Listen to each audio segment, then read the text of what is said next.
just would like to remind the BJP and all of you here that you have seen in the video that what the BJP has said during the campaign and what is after the results. So the BJP and its allies, NPP and other parties, it's a marriage of convenience.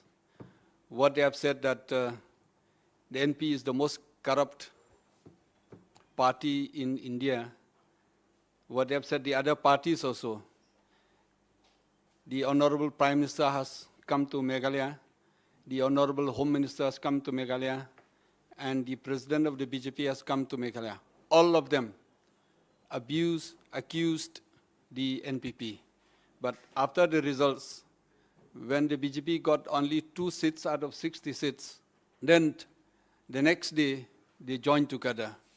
So this is what the BJP is, how they fool the people of India and how they fool the people of Meghalaya.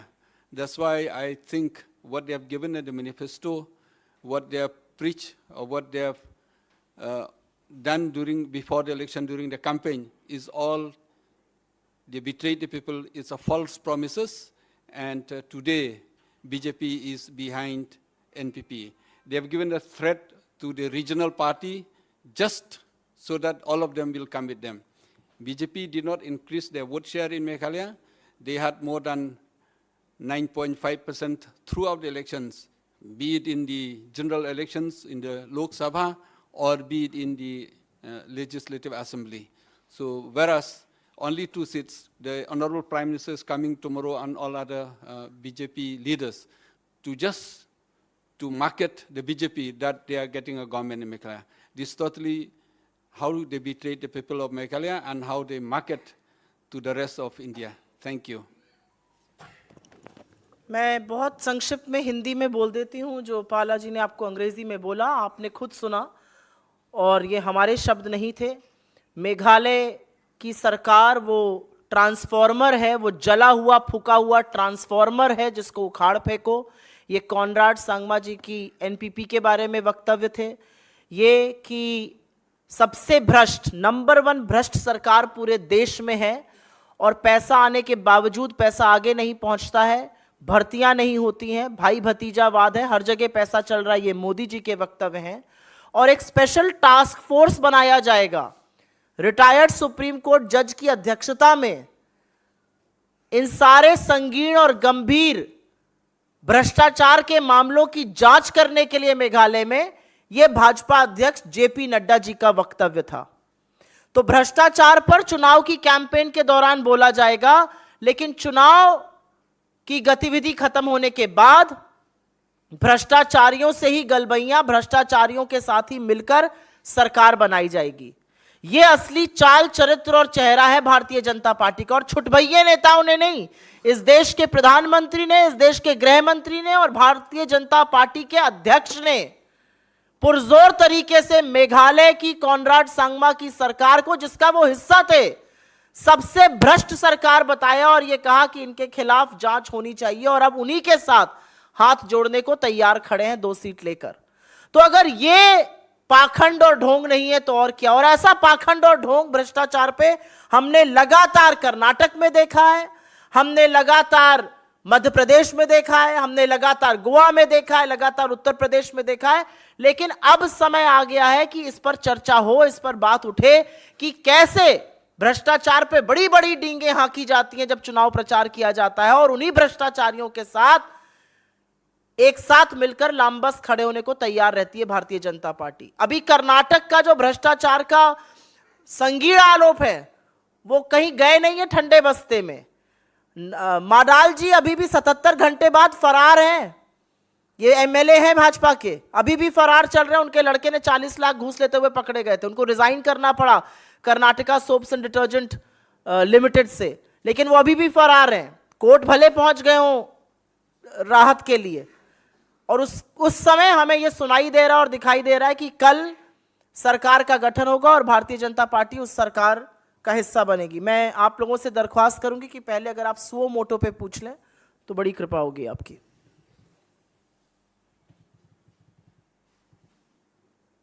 The Indian media doesn't want to question charges of corruption that the ruling establishment is found deeply entrenched in. Speaks a lot about where we are. Sorry? नहीं, आप अगर पूछना चाहिए तो आप पूछ भी सकते हैं.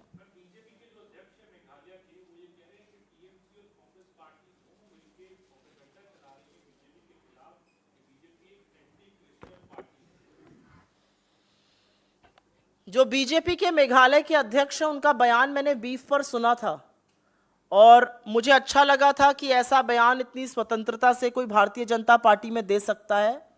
2 शब्द की चुनौती देती हूं, भारतीय जनता पार्टी का कोई नेता ऐसा बयान देश के किसी और हिस्से में जाकर बोल दे जहां पर संशय पर हत्या कर दी जाती है तो बीजेपी के अध्यक्ष मेघालय के जितना चुप रहे उनके लिए कारगर रहेगा. बीजेपी के मेघालय के अध्यक्ष सिर्फ यह बता दें कि उनके राष्ट्रीय अध्यक्ष आके कहते हैं special task force no less than supreme court of India के रिटायर्ड जज के अधीन गठित होगा और वहां पर आप उस सरकार का हिस्सा बनने जा रहे हैं.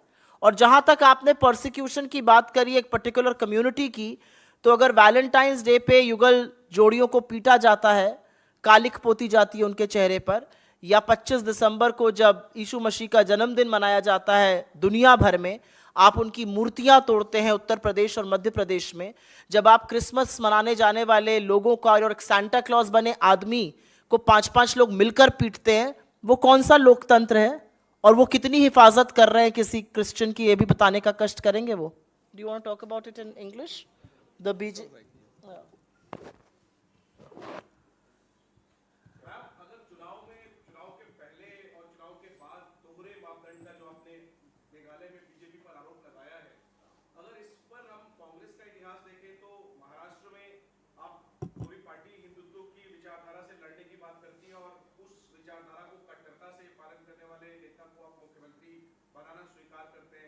कर्नाटक में राहुल गांधी ने जेडीएस को आरएसएस की बी टीम कहा था, बाद में आपने उनके नेता को मुख्यमंत्री बना दिया. तो चुनाव के पहले और बाद में जो स्टैंड बदलने का जो इतिहास रहा है उसमें कांग्रेस का रिकॉर्ड भी तो वैसा ही है जैसा आप आरोप मेघालय में बीजेपी पर लगा. आपका सवाल बहुत अच्छा है. एक हमारा बयान निकाल कर दिखवा दीजिए जहां पर हमारे राष्ट्रीय अध्यक्ष ने कहा हो कि हम स्पेशल टास्क फोर्स गठित करेंगे सुप्रीम कोर्ट रिटायर्ड जज की अध्यक्षता में, क्योंकि ये नंबर 1 भ्रष्ट सरकार है. जिस सरकार का आप 5 साल हिस्सा रहे उसके खिलाफ आप प्रोब कराने की बात कर रहे हैं, उसके खिलाफ प्रधानमंत्री से लेकर गृह मंत्री तक बोल रहे हैं, राष्ट्रीय अध्यक्ष बोल रहे हैं, और अब आप उनके साथ गलबैया करने को तैयार और हम सवाल भी ना उठाएं, ये तो नहीं होगा. आपने हमारी महाराष्ट्र विकास अघाड़ी की बात करी, बड़ा अच्छा जिक्र लाया, क्योंकि हमने साथ मिलकर भाजपा के 33 साल के किले को ध्वस्त किया है कस्बा पेट पर. अभी भाजपा उस हार से उबर नहीं पाई है और भाजपा ने हमारे अलायंस पार्टनर के साथ जो करना था महाराष्ट्र में वो करके लोकतंत्र को बिल्कुल क्षीण करने का काम किया है. मैं आपसे पूछती हूं, आपने एक शब्द का इस्तेमाल किया कट्टरता का. हमारे कौन से अलायंस पार्टनर ने कौन सी कट्टरता दिखाई है? मुझे लगता है सवाल पूछना अच्छी बात है, लेकिन आज की वस्तुतः स्थिति को नकार दें हम और हम इस पर कुछ ना बोलें, वो शायद लोकतंत्र का भी असम्मान होगा. जी बताएं.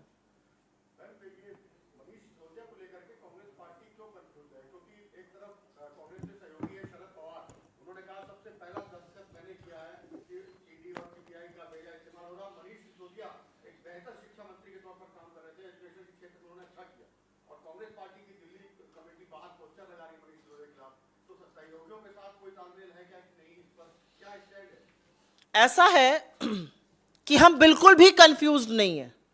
हमारी पार्टी का स्टैंड बिल्कुल क्लियर है.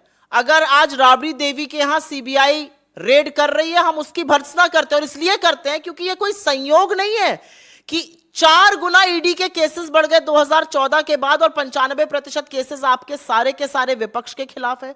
आपकी ईडी, आपकी सीबीआई, आपका income tax department, department of revenue intelligence जो ऑलरेडी प्रोब कर रहा है, वो अडानी के घर नहीं पहुंचता है, अडानी को एक नोटिस नहीं जाता है. वहां उनके पोर्ट पर, भैया मुद्रा पोर्ट पर लाखों करोड़ों रुपए की ड्रग्स पकड़ ली जाती, एक एनसीबी की रेड नहीं होती है, कोई चर्चा नहीं होती है. तो हमारा जो स्टैंड एजेंसीज के दुरुपयोग पर है वो बिना संशय के, बिना लब्बो लबाब के एक ही बात है कि एजेंसीज का दुरुपयोग ऑपोजिशन के खिलाफ किया जाता है. लेकिन जिस वाक्य का आप जिक्र कर रहे हैं, एक यह भी सच है कि दिल्ली की शराब नीति उस वक्त बनाई जा रही थी जब दिल्ली बेदम होकर बिना ऑक्सीजन के तड़प रहा था, और अगर यह नीति विड्रॉ ना करी गई होती तो हर घर के नीचे शराब का ठेका खुलने का बंदोबस्त हो गया था, महिला सुरक्षा या अराजकता को ताक पर रखकर। तो यह सवाल कैसे नहीं उठेगा? और यह सवाल इसलिए भी उठेगा कि जब विपक्ष, बाकी विपक्ष के खिलाफ एक्शन करती हैं ये एजेंसीज, चाहे वो हमारे नेता हो या चाहे वो बिहार में हो या चाहे वो महाराष्ट्र के नेता हो, आम आदमी पार्टी एक शब्द नहीं बोलती। क्यों नहीं बोलते वो? आपको डिसाइड करना है कि आप भारतीय जनता पार्टी की बी टीम है या आप विपक्ष में हैं। और अगर आप विपक्ष में हैं तो आपको विपक्ष के साथ हर मुद्दे पे खड़ा रहना पड़ेगा। और इसमें सबसे बड़ा पाखंड और ढोंग तो भारतीय जनता पार्टी का नजर आता है। 7 सांसद आपके थे, 8 विधायक आपके थे, तमाम काउंसलर आपके थे, लेकिन जब यह शराब नीति बन रही थी तो सबको सांप सूंघा हुआ था। उन लोगों की लिस्ट देख लीजिए जिनको फायदा पहुंचाने का काम आप करने वाली थी, उसमें से अधिकांश तो भाजपा के डोनर लिस्ट में नाम आता है। तो ये जो नूरा कुश्ती है, इस पर हम कंफ्यूज बिल्कुल नहीं है। हमारा स्टैंड क्लियर है कि आरोप बड़े गंभीर हैं। आरोप के ओरिजिनल कंप्लेनेंट, शिकायत करता हम हैं और इस पर बिल्कुल जांच होनी चाहिए। लेकिन उसी सांस में मुझे बिल्कुल भी संशय नहीं है ये कहने में कि अधिकांश जगहों पर आप ऑपोजिशन के खिलाफ ही अपनी एजेंसी को यूज करते हैं। कहां है इनकी एजेंसी? क्यों नहीं पहुंची अपने कर्नाटक एमएलए के यहां जिनका लड़का 40 लाख की घूस लेते हुए पकड़ा गया? कहां है ये एजेंसी येड्डी जी के खिलाफ जब अब उनका हाथ पकड़ के मोदी जी टहला रहे हैं क्योंकि इलेक्शन आ गए, उनको गंभीर आरोपों के दौरान निकाला गया था? तो ये तो दोहरा मापदंड है। हम दोहरा मापदंड कहीं नहीं अपनाते, ना बिल्कुल भी कंफ्यूज्ड है।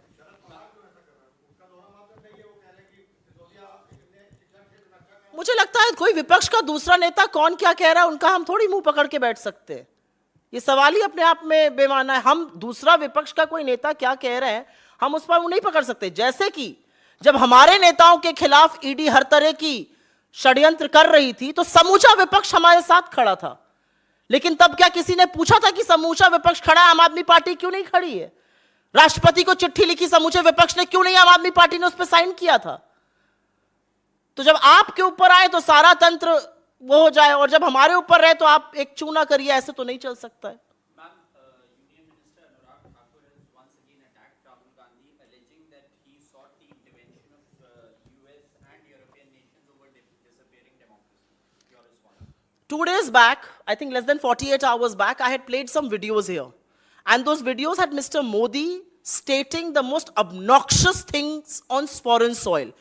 From Seoul to Shanghai to Moscow to Toronto to the US to Abu Dhabi to Oman, wherever he has traveled, he has always spoken against India's political leaders. He has said things like, लोग समझते थे क्या पाप किया है कि हिंदुस्तान में पैदा हुए, in Shanghai, on Chinese soil. He has said things like nothing happened in 70 years. He has demeaned India's freedom struggle. He has demeaned the institutions that we have built. He has demeaned an average Indian who works very hard and contributes to nation building. Is that not defaming India? And who are you talking about? That Goli Maro Anurag Thakur, who actually got promoted because he was speaking venomous hate speeches. If he had not spoken that, he would have never graduated from being a minister of state to a cabinet rank. And I want to ask him, when Rahul Gandhi talks about a world which is divided between America and China on 2 sides, and India can be that huge power with its democratic values and the values of Mahatma Gandhi, is he defaming India or is he actually lauding India's values? When Rahul Gandhi says on foreign soil, on British soil, that Indian democracy is a public good, I think we should be very proud about it. And instead the BJP is finding facts to criticize it. What exactly is their position? And what do they have to say about the various statements that Mr. Modi has made? And may I please indulge me for 10 seconds, also ask you a question. The BJP has issues with what Rahul ji has said. Let us debate every issue in India's parliament.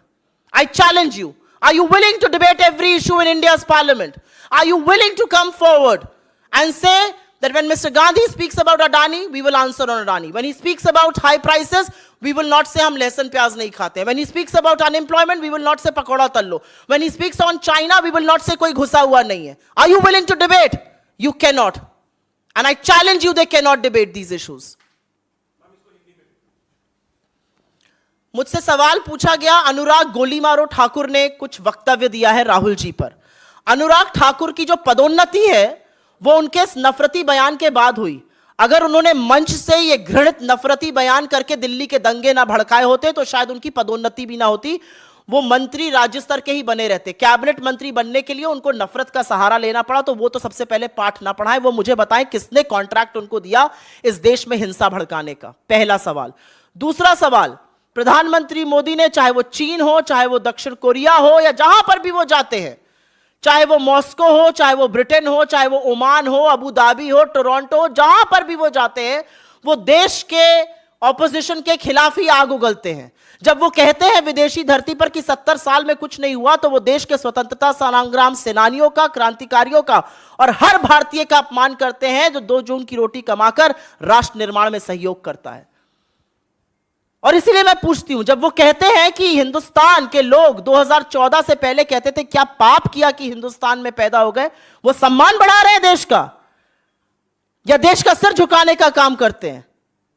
और मैं आपके सामने एक सवाल बोलती हूं और पूछती हूं, राहुल गांधी जी ने क्या कहा? राहुल गांधी जी ने कहा एक दुनिया जहां पर अमेरिका और चीन लड़ रहा है, वहां पर हिंदुस्तान की जो लोकतंत्र है वो इस विश्व के लिए सौगात है और हमारी बड़ी अहम भूमिका होगी। इसको तो सिर माथे लेना चाहिए और ताली बजानी चाहिए भाजपा के लोगों को, लेकिन इन नासमझों को ना समझ है और ना देश से प्यार है।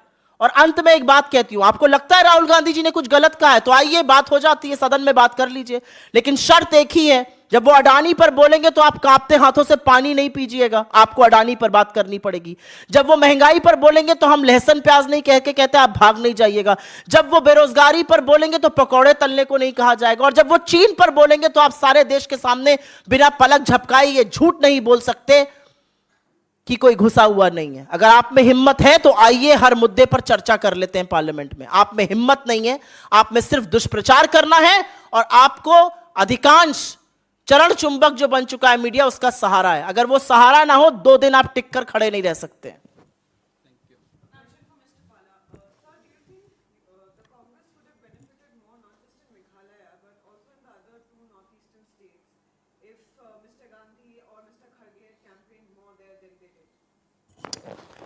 I think it's wrong because Gandhi himself went and campaigned. Rahul Gandhi came to Shillong and he campaigned. And not only Rahul Gandhi, most of the senior party leaders from the Congress, they came and campaigned. So I think that's not the case.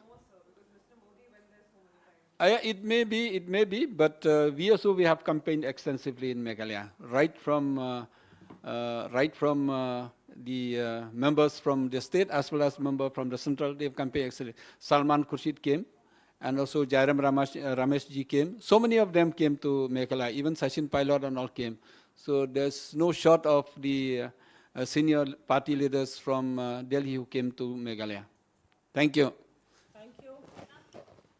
Ma'am, yesterday Rahul Gandhi has also mentioned that S. Jaishankar doesn't understand the threat from China, and he had also given an example of Savarkar's book during his speech. What is your response to that? If S. Jaishankar stood the threat about China, he would not tell Chinese that we are a smaller economy and you are a larger economy, and how do we go and attack them? Is that not what he said in his interview?